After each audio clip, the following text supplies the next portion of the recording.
Aston Villa have complained to referee body, the PGMOL, after what they refer to as a big mistake by the official Thomas Bramall, which they say contributed to them losing out on a Champions League place as they went on to lose 2-0 to Manchester United. We've got Henry Winter and his take on it in just a moment coming up. But first, we've got someone that wants to have a little chat with you. It's Rob from Birmingham. Morning to you, Rob.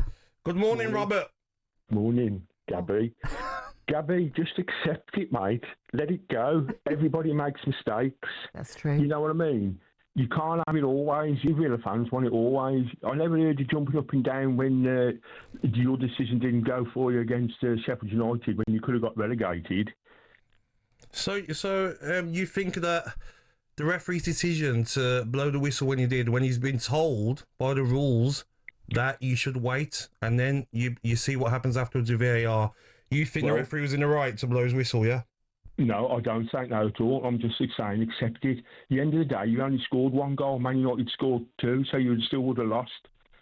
How though? Because if that goal was given, we'd have had different tactics and maybe we wouldn't have conceded. Or if we did concede one, a draw would have been enough, Rob. Well, see, the thing is, Gab, you know, it's all hindsight, isn't it? It happened there and then. I mean, if you want, I can send you a box of tissues over. You know what I mean? You're just bleating on all the time. Okay, you've got bigger things to worry about. You've got to worry about whether the Villa's going to keep hold of Unai Emery. Because I see Tottenham are going to come knocking because they've got Champions League and that's what Unai Emery wants. Oh, I feel like that, Gabby. Rob, thank you for your call this morning. Thank you. I can't say Rob seriously. He's spicing it up this morning. I know. No surprise, he's a Birmingham fan. I'm not biting. I think he sounds like a Wolves fan with that accent. He sounds more Wolverhampton. Well, he claimed to be a Birmingham fan. So he's telling you to stop moaning. Go away, Rob. Let's bring in the well-acclaimed football writer, co-host of the Sunday edition, Henry Winter, who joins us this morning. Morning to you, Henry. Good morning, Henry. Morning, Nat. Morning, Gabby. Gabby, look, I've got total sympathy for you. I understand you're looking at it very much from a Villa perspective, but we also, and this is on Rob's point, this is a broader issue here which affects all fans. It will affect Rob eventually when his team gets up into the Premier League. It affects everyone who wants the game to be officiated properly, and it simply wasn't. So look, you were the sort of the victims, the losers, and I can understand your club's frustration. It won't go to court. It will be sort of complaints and letters going backwards and forth. But what the PGMO have to do is listen to the complaints and actually improve the quality of the refereeing. When you've got 10 games kicking off at the same time, the level of refereeing in certain games is going to be weaker because you haven't got the main men. Whatever you think of them, Anthony Taylor and Michael Oliver are put on the main games, and maybe Barrett as well. And there was always going to be issues like this. So let's improve the quality of the officiating. Anyway, Gabby, I'm on your side on this one. But can I just quickly say, just on your point there, you mentioned Anthony Taylor, Michael Oliver, and I totally understand that they are deemed our best referees, but they're not immune to making mistakes either. Totally. Well, I mean, that's another sort of general point about the quality of refereeing, because if your point is, Nat, and you see all of Brentford's games and you will have seen them on a regular basis, if they are not delivering, then it's an issue generally with the game. If they are those two are deemed our top referees. They're the ones who go to the tournaments. They're the ones who get the big Champions League games and FIFA games. So if you're saying that they are not, as you say, you rightly say, they're not immune to mistakes, then we've got to improve the quality of the refereeing. And I think managers, players and media have got a part to play in this, because when we pillory referees, it becomes an issue at grassroots levels, and then potential good referees don't climb up the ladder. Yeah. Well, Henry, this isn't just for me yesterday. I've actually wrote a letter, and I'll read it out later on. I'm going to post it after the show. And I've said it's not just yesterday's game for Aston Villa, it's all season. There's been errors from referees, relying on VAR when it's obvious decisions they can make. The standard's not good enough. And can I ask the question, Henry, you probably be able to answer. Why do we have the best coaches from across the world, the best managers from across the world, the best players from across the world, but we only use the UK for officials? Why can't we go and get the best officials from around the world to come and officiate? Because if you have conversations with sort of radio presenters and former players in other countries, they will say the same as we do. Our referees aren't good enough. When we tend to see the sort of the elite overseas referees is in big Champions League games, and we go, oh, that Slovenian's good, or that Frenchman's good, that German's good. But actually, that's not necessarily reflective of the quality throughout. But Gabby, I'm with you on this. But just one thing. I mean, this is the 21st century. This is 2025. I don't think people really send letters nowadays. I mean, seriously, pop down to Stockley Park and sort of drop it off, or an email, or on one of your social media platforms. A letter, I think, is a little bit sort of. That's ruined everything. I'm in the olden days, Henry. I mean, I've written it with. He wants to go to I've got my pre-VAR days, don't you? That's what you want. I'm going to do everything, Henry. Everything I'm going to do. But as frustrating as it is, I did feel that Aston Villa were quite poor in the game, Henry. I had the Forest game on as well. I felt that Forest weren't great. Chelsea got the job done. What did you think, mate? I mean, I was at the City Ground. It's interesting, actually, because one of the main talking points after the game was actually what happened in your game. Everyone realised the sort of, the enormity of it, and I use that word advisedly. I mean, Chelsea were excellent. I mean, Maresco gets his critics from me, from others, but I just thought the way he controlled the second half after Levi Colwill scored that early goal, his substitutions, but obviously he's got sort of more quality that he can bring off the bench. And he clipped the wings. He brought on sort of midfielders, Lavia, Dewsbury Hall, players like that, and just sort of killed the game off. Nuno, who I imagine will get recognised in some form by the LMA this week. I mean, he's had a fantastic season, but he doesn't really have those depth of resources. Just quickly on that, what was the feeling like, having been in the sort of top three for so much of this season, to end up with Conference League football? What was the feeling like at Forest afterwards?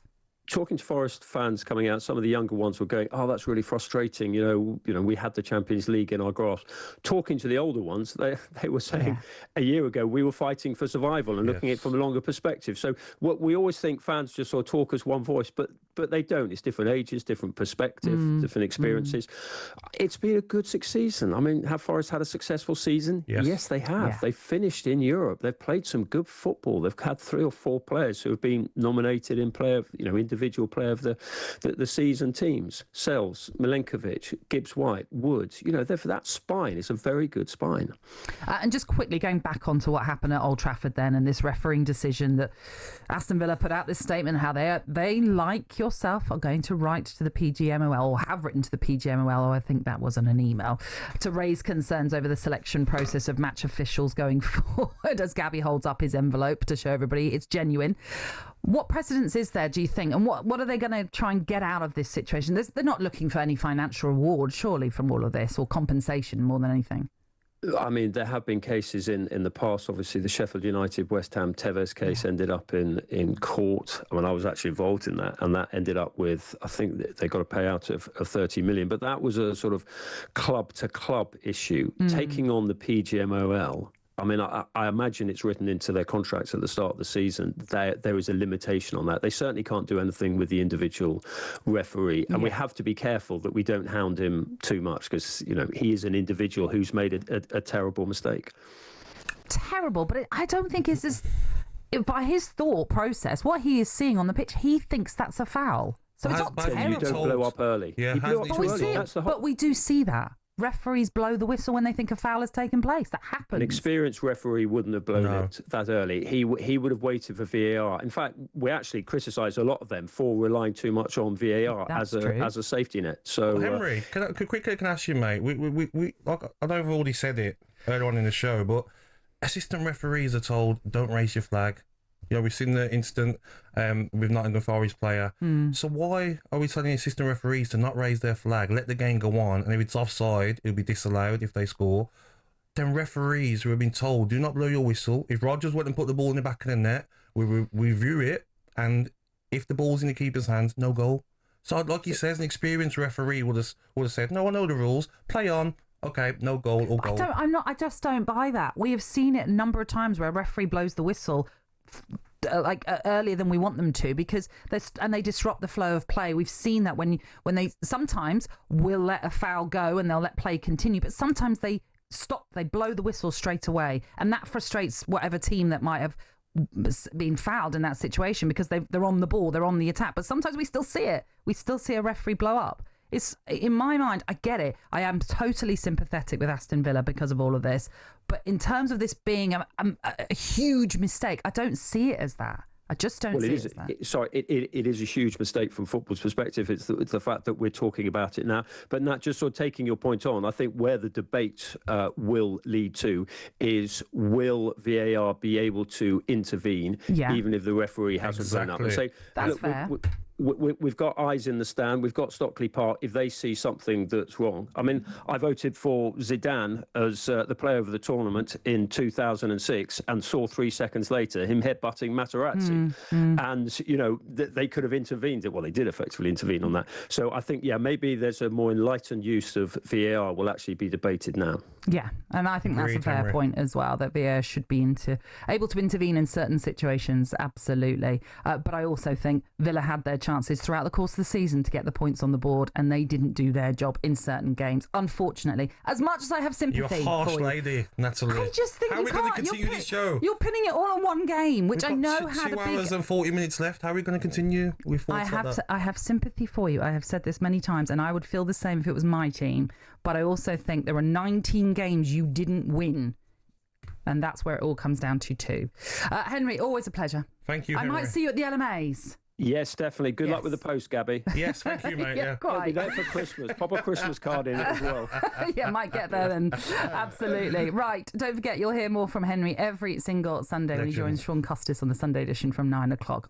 talkSPORT Breakfast, waking you up Monday to Friday morning from 6 a.m.